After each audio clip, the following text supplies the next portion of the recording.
पतझड़ वाली सुहाग रात। हिमानी और मुकेश की अभी अभी शादी हुई थी, लेकिन दोनों बड़े परिवार और छोटे घर के होने की वजह से अपनी सुहागरात नहीं मना पाते। इसीलिए हिमानी का सपना था कि वो किसी जंगल में अपनी सुहागरात मनाए। इसीलिए हिमानी मुकेश को बोलती है, मुकेश, मैं चाहती हूँ कि हमारी सुहागरात में हम दोनों अकेले हों और कोई भी आसपास ना हो, ना हमारा घर, ना शोर शराबा, बस हम अकेले एक सुनसान इलाके में हो। ऐसी जगह तो सिर्फ जंगल हो सकती है। हाँ, कोई बात नहीं, मैं उसके लिए भी तैयार हूँ। जंगल में हम टेंट लगाएंगे और उसमें हम दोनों ही रहेंगे। अच्छा, और कोई फरमाइश? हाँ, वहाँ एक नदी का किनारा होगा और वहाँ पर हम दोनों हरे भरे पेड़ पौधे फूल के बीच बैठे होंगे। बहुत सुंदर मौसम होगा, वहीं हम अपनी सुहागरात मनाएंगे। दोनों की शादी तो हो गई, लेकिन उन्होंने शादी पतझड़ में की थी।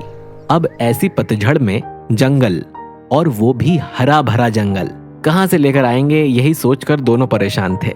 हिमानी को मुकेश फोन करके बोलता है, यार हिमानी, हमारी शादी तो पतझड़ में हुई है, हम सुहागरात हरे भरे जंगल में कैसे मना पाएंगे? मैंने कई जगह देखी, पर मुझे ऐसा जंगल कहीं दिख ही नहीं रहा है। मुझे कुछ नहीं पता, मैं बस यही चाहती हूँ कि मुझे जंगल में ही सुहागरात मनानी है, और वो भी हरा भरा जंगल। इतना कहकर हिमानी फोन काट देती है। बेचारा मुकेश पत्नी की जिद को पूरा करना चाहता था, क्योंकि ये उसकी पत्नी की पहली ख्वाहिश थी। हर पति की तरह वो भी चाहता था कि वो अपनी पत्नी की ख्वाहिश को पूरा करे। इसीलिए थोड़ा सोच समझकर हिमानी और मुकेश कार में जरूरी सामान रखकर जंगल की तरफ निकल जाते हैं। पर आसपास के जंगलों को देखकर हिमानी बोलती है, यहाँ पर तो पतझड़ का मौसम चल रहा है, कोई भी जंगल तो हरा भरा नहीं है। चारों तरफ देखो, पेड़ पर पत्ते ही नहीं हैं। ऐसा लग रहा है सब कुछ उजड़ गया। जंगल अच्छा ही नहीं लग रहा। अब हम क्या करेंगे? कोई बात नहीं, हम ऐसे ही पत्तों में अपना टेंट लगा लेंगे।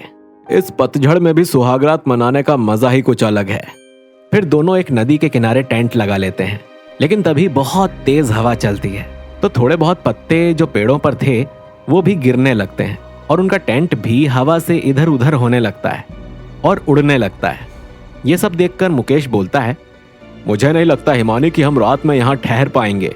हवा भी इतनी तेज है, और ना हमारे पास फूल है और ना ही कोई ऐसा सामान जिससे कि हम अपने टेंट को अच्छे से डेकोरेट कर सकें। ये सोचकर मुकेश अपने दोस्त मोहन को फोन करता है और कहता है, मोहन भाई, तुझे तो पता ही है कि मेरी अभी अभी शादी हुई है, और मेरी पत्नी का सपना था कि हम एक शांत जगह पर अपनी सुहागरात मनाएं और हमारा कमरा फूलों से सजा हुआ हो। क्या तू हमारे लिए ऐसा इंतजाम कर सकता है? हाँ भाई, क्यों नहीं, बिल्कुल कर सकता हूँ। तो भाभी को लेकर मेरे बताए पते पर आ जा, मैं वहीं पर तेरा इंतजार करता हूँ। अब हमें चिंता करने की कोई बात नहीं है, मैंने अपने दोस्त से बोल दिया है और वो बिल्कुल तैयार हो गया है हम दोनों की मदद करने के लिए। बस अब हम निकलते हैं। और दोनों वहां पर पहुंच जाते हैं तो देखते हैं कि मोहन बाहर खड़ा है। मुकेश मोहन के पास जाता है, क्यों भाई मोहन, हो गया सारा इंतजाम?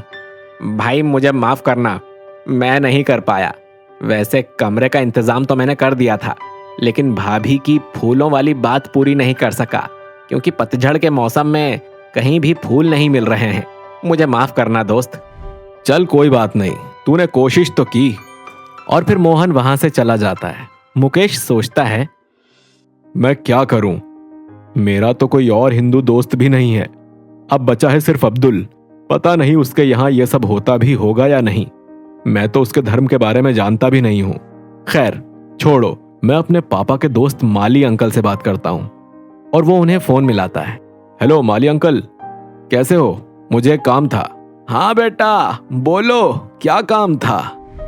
अंकल मुझे कुछ सुगंधित और अच्छे फूल चाहिए, क्या मिल सकते हैं? बेटा इस मौसम में सुगंधित क्या, फूल ही नहीं मिल पाएंगे। तुम्हें तो पता है ना, पतझड़ का मौसम चल रहा है, ऐसे मौसम में फूल कहाँ आते हैं? इतना कहकर वो फोन काट देते हैं। अब मुकेश के पास कोई भी रास्ता नहीं था। हार कर वो खुद से बोलता है, अब तो अब्दुल से ही बातें करनी पड़ेंगी, वही शायद मेरी कुछ मदद कर सके। देखता हूं मेरे बचपन का दोस्त मेरे लिए क्या करता है। और मुकेश अब्दुल को फोन मिला देता है। अब्दुल, मुझे अपनी सुहागरात सजाने के लिए बड़े बड़े फूल चाहिए भाई, तू कहीं से भी अरेंजमेंट करा दे। भाई तू टेंशन मत ले, मेरा एक जानने वाला है, मैं अभी बात करता हूँ। अब्दुल अपने दोस्त को फोन करता है। भाई हमें सुंदर फूल चाहिए सुहागरात के लिए। भाई साहब कैसी बात करते हो, पतझड़ के इस मौसम में फूल कहाँ से लेकर आएंगे, और जो थोड़े बहुत मिलेंगे वो भी सुहागरात के लायक तो बिल्कुल भी नहीं होते। मुझे माफ करना दोस्त, मैं तुम्हारी कोई मदद नहीं कर सकता। अब्दुल निराश हो जाता है और मुकेश को दोबारा फोन करता है। भाई कोई इंतजाम तो नहीं हुआ, लेकिन तू चिंता मत कर, मैं तेरे लिए सब इंतजाम कर दूंगा। एक काम कर, तू अपने पास वाली झील के पास पहुंच जा, वहां पर तेरे को सब कुछ सेट मिलेगा, बस तुझे भाभी को लेकर ही आना है। ऐसा बोलकर अब्दुल फोन काट देता है, लेकिन बाद में सोचता है अब मैं क्या करूंगा, ऐसे पतझड़ के मौसम में कहां से फूल लेकर आऊंगा। अब्दुल फिर बहुत सोच विचार करता है और थोड़ी देर बाद जंगल में पहुंचता है। आसपास के पत्तों को इकट्ठा करता है और कुछ लोगों की मदद से सारे पत्तों को कलरफुल कर देता है। उसके बाद पत्तों के फूल बनाकर उन्हें रंग बिरंगे कलर से रंग देता है और फिर उनसे रंग बिरंगे फूल बन जाते हैं, जो देखने में बहुत अच्छे लगते हैं। ये देखकर वो बहुत खुश होता है और अपने ही हाथों से बनाए गए पत्ते वाले फूलों से कुछ बुके बनाता है और बाकी को वहां मौजूद बेड पर बहुत अच्छे से और प्यारे से डिजाइन बनाकर फैला देता है। कुछ ही देर में मुकेश हिमानी के साथ वहां पर आता है और दोनों वहां का रोमांटिक और सुंदर माहौल देखकर बहुत खुश होते हैं। वो देखता है कि वहां पर एक टेंट लगा हुआ था और काफी सुंदर सुंदर फूल पड़े हुए थे। हिमानी, ये सब अब्दुल ने किया है, ये मेरा सबसे अच्छा दोस्त है, उसने देखो हमारे लिए कितना अच्छा इंतजाम किया है ना। बेचारा पता नहीं कहां से ऐसे पतझड़ के मौसम में भी फूल लेकर आया और उसने बहुत अच्छे से सजाए भी हैं। दोनों थोड़ा और पास जाते हैं तो अब्दुल टेंट से निकलते हुए बोला, भाई मुकेश, तेरा काम मैंने कर दिया, अब तू बता तुझे ये सब कैसा लगा, तुझे ये सब इंतजाम अच्छा लगा भी या नहीं। मैंने तो बहुत कोशिश की थी, जितना इस पतझड़ में इंतजाम कर पाया मैंने किया। अब्दुल वहां से चला जाता है। दोनों अंदर जाकर देखते हैं तो चौंक जाते हैं। इतनी अच्छी सजावट का तो उन्होंने कभी सोचा भी नहीं था। फूल असली नहीं थे, लेकिन असली फूलों से ज्यादा खूबसूरत लग रहे थे।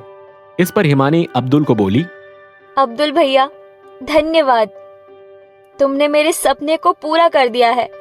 ये रात मेरे लिए सच में बहुत यादगार रहेगी और तुम्हारी मेहनत ने हमारी सुहागरात में 4 चांद लगा दिए हैं। भाई अब्दुल, अब भाभी से बातें ही करता रहेगा या हम दोनों को अकेला भी छोड़ेगा? क्यों नहीं दोस्त, सब तुम्हारे लिए ही तो किया है, एंजॉय करो, अब मैं चलता हूँ। और अब्दुल वहां से चला जाता है।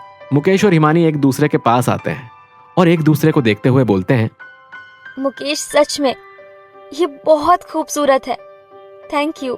मुझे नहीं लगता था कि मैं ये कर पाऊंगा, लेकिन मेरे दोस्त की मदद से ये सब हो गया है। अब बातों में ही सारा समय गवा देना है या इस मौसम को एंजॉय भी करना है? फिर दोनों एक दूसरे को गले लगाते हैं और पतझड़ के मौसम में पत्तों से बने फूलों वाले टेंट में ही पूरी रात बिताते हैं। दोनों अगली सुबह फ्रेश होकर उठते हैं और एक दूसरे को देखकर बोलते हैं, थैंक्स मुकेश, मेरे सपने को पूरा करने के लिए। और मुकेश मन ही मन में सोचता है, ये सब तो अब्दुल की वजह से हुआ, वरना मैं इतना सब कुछ नहीं कर पाता। खैर जो भी हो, हमारी सुहागरात अब यादगार बन गई है और मैं दुआ करता हूँ कि किसी की भी सुहागरात पतझड़ के मौसम में ना हो, जहाँ पर फूलों को अरेंज कर पाना इतना मुश्किल हो जाता है।